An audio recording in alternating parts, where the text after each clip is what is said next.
Eh bien, bonsoir à toutes et à tous. Ayodele Ikwessan, je suis très contente d'être là avec vous ce soir et j'avais envie de parler du fait d'oser, mais aussi des conséquences que ça peut avoir, mais pas que, et aussi des solutions qu'on peut mettre en place pour réussir. Moi, j'ai remarqué dans mon parcours qu'on célèbre souvent celles et ceux qui osent et qu'en fait, on parle très peu, rarement en tout cas, du prix à payer quand on ose, surtout dans des espaces qui ne sont pas conçus pour nous.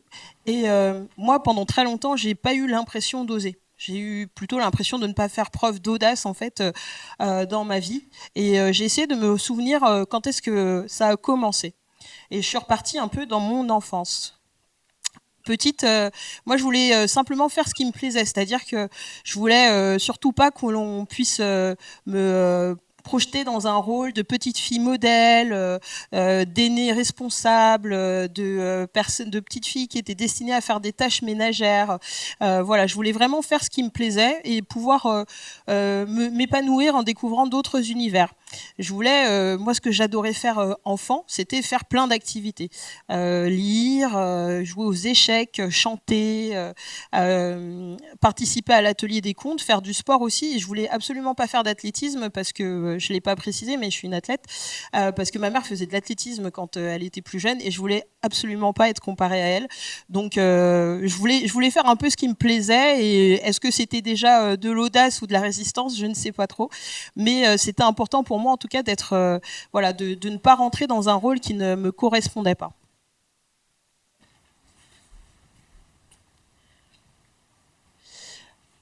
Au collège, j'ai une première anecdote, c'est un professeur, mon professeur principal, qui, au moment où vous devez choisir un peu votre lycée, qui nous explique qu'il ne faut pas aller dans tel lycée parce que on allait échouer et que ça allait être trop dur et qu'on allait redoubler. Et je m'étais posé cette première question, mais pourquoi est-ce qu'il nous parle d'échec? Et on était plutôt des bonnes élèves, effectivement dans un quartier populaire, mais j'étais assez surprise de cette réflexion qu'il pouvait avoir. Et donc, moi, je m'attendais plutôt à ce qu'il nous donne des clés pour réussir. Comment est-ce qu'on pouvait tout faire pour réussir et justement éviter de redoubler. Bon, au final, il nous les a pas donnés.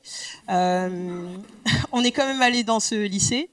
On a travaillé très dur et on n'a pas redoublé.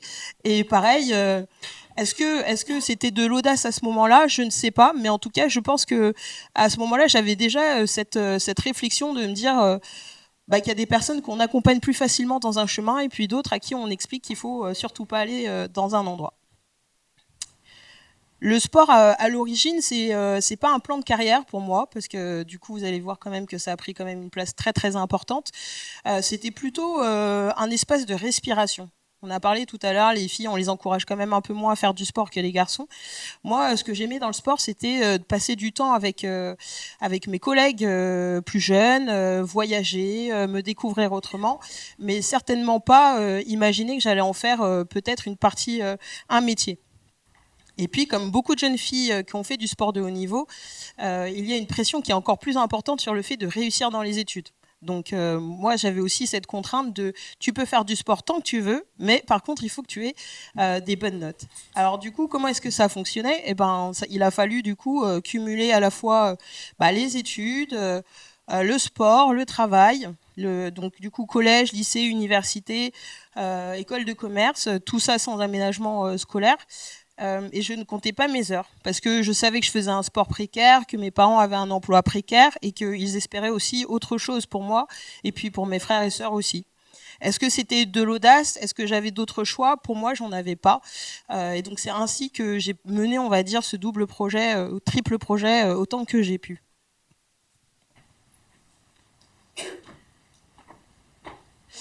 Pendant des années, du coup, mon quotidien était quand même rythmé par le sport, des sélections, un chrono qu'on va chercher. Hein. Je tiens à dire que même si je fais du 100 mètres et que ça paraît très simple, c'est quand même beaucoup, beaucoup, beaucoup d'heures d'entraînement. Hein, ne me demandez pas de faire un marathon ou des choses comme ça, c'est absolument pas le bon profil, je vous le dis tout de suite. Donc même si les 10 kilomètres ça vous paraît très simple, on est quand même sur d'autres spécialités en athlétisme. Et donc ça a été toute une organisation pour pour battre ses records, pour faire plusieurs sélections en équipe de France au championnat du monde, au championnat d'Europe, des nombreux podiums, des titres, des médailles. Et c'est vrai que et des rêves d'enfant, notamment de pouvoir participer aux Jeux Olympiques à Pékin et à Londres, donc 2008 et 2012. Moi, en 2015, je me blesse, une des blessures les plus importantes que j'ai pu avoir. Et c'est une blessure qui fait suite à de la fatigue, parce qu'en fait, à côté de tout ça, malgré le palmarès, là on est toujours plein de sourires, nous les sportifs, malgré tout ça, moi je suis cadre à temps plein à côté. Et donc, je suis quand même assez épuisée par tout ça. Et je travaille notamment parfois la nuit pour essayer de partir à l'heure à l'entraînement. Et puis, je cours dans les transports, je cours sur la piste, je cours tout le temps. Et donc, arrive un moment donné où je me blesse tout simplement. Et c'est vrai que à ce moment-là, pour beaucoup, on me disait, dis donc, tu es très courageuse, tu tiens bien, tu ne te plains jamais. Et en fait, j'intériorisais vraiment tout. Et moi, j'avais été aussi élevée dans cette éducation où il fallait travailler très dur pour que ça paye. Donc vraiment cette logique de, il faut continuer à travailler encore plus dur parce que ça va peut-être payer et donc ça va peut-être permettre d'alléger mon quotidien par la suite. Et en fait, pas du tout. Non, ça ne spoiler alerte, pas vraiment. Ça n'a pas soulagé mon agenda parce que pas de sponsor, pas de soutien. Et donc, moi, en 2016, je ne vais pas aux Jeux Olympiques de Rio. On m'explique que je suis trop vieille. Donc, en 2016, j'ai 31 ans. Dans l'athlétisme, on est vieux très, très vite, surtout quand on est une femme. 2017, je refais une saison qui est plutôt correcte, en fait. Et donc, je reviens en équipe de France.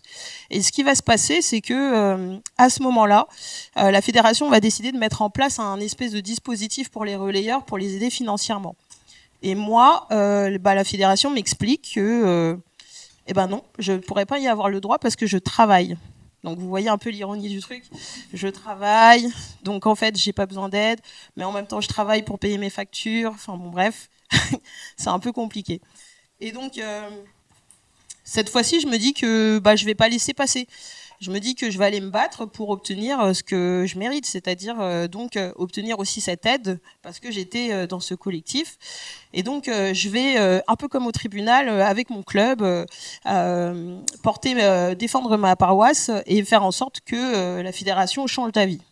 Donc ça, je vais réussir à le faire. Mais derrière, je fais un espèce de burn-out. Parce que je pense que j'ai mis toute l'énergie qui me restait pour obtenir cette aide. Donc le corps lâche, la tête lâche, et je décide à ce moment-là de plusieurs choses. Je décide de prendre plus soin de moi, donc de faire une thérapie. Je vais voir un psy, j'ai aucun problème pour vous le dire.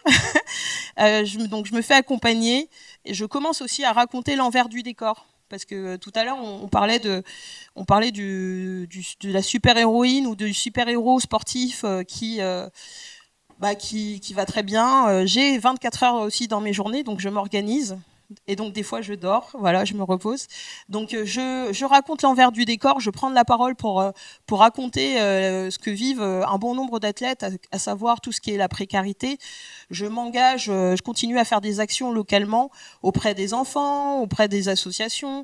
Je m'engage aussi à la commission des athlètes au sein du comité olympique pour porter aussi autre chose et pour porter en fait des sujets qui me tiennent à cœur.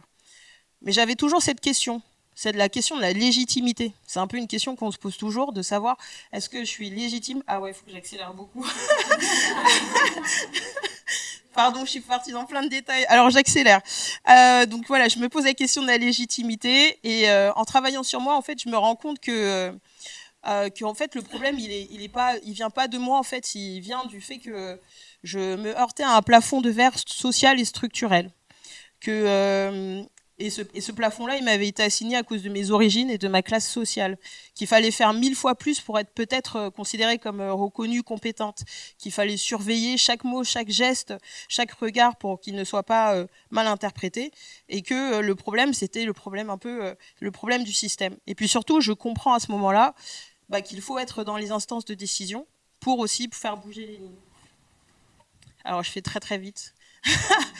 Et donc, du coup, aujourd'hui, je suis élue Je suis élue et je défends un enjeu global, c'est lutter contre l'entre-soi et l'absence de représentativité sociale dans tous les milieux, que ce soit en entreprise, dans le sport, la culture, la politique, et partout où des personnes comme moi restent invisibles. Alors je ne sais pas si j'ose vraiment, ou si j'ose parce que c'est un instinct de survie, ou peut-être que c'est ma manière de lutter pour ne pas sombrer. Mais ce que je sais, c'est que quand on ose pour répondre aux injonctions de la société, on peut se perdre en chemin. Moi, j'ai appris à valoriser mes réussites, j'ai appris à valoriser aussi mes échecs, et j'ai appris que c'était aussi important d'être soutenu, accompagné dans tout ce qu'on peut faire, parce que quand vous poussez un mur, eh ben, souvent il y en a un autre aussi qui se dresse derrière vous. Aujourd'hui, moi, j'ose encore tout le temps. J'oserais encore parce que j'en ai fait une discipline, ça a été dit tout à l'heure, parce qu'on a toutes des rêves et qu'on a tout le droit en fait de rêver et de vouloir à tout prix les réaliser. Moi, en 2024, un de mes rêves, c'était de revenir à haut niveau et de participer à mes 3e Jeux après 2 césariennes. Et c'était aussi important de le faire pour les enfants, montrer qu'on peut être une femme, une maman et avoir des projets, que ce soit dans le sport et ailleurs. Je suis revenue dans un top 16 français, donc j'étais très contente de pouvoir raconter cette histoire. Et en 2026, alors j'ai d'autres projets encore, des défis. Continuer à déplacer le plafond de verre dans le sport, en politique. Retrouver la piste, parce que pour l'instant je cours pas beaucoup. Devenir maire du 18e. Voilà, c'est un objectif. Et surtout continuer à viser les étoiles pour viser la Lune, pour atteindre les étoiles, parce que je pense que ce qu'il faut aujourd'hui, avant même d'oser, c'est de continuer à rêver. Et donc, je vous souhaite de continuer à rêver et de vous donner tous les moyens pour y arriver. Merci.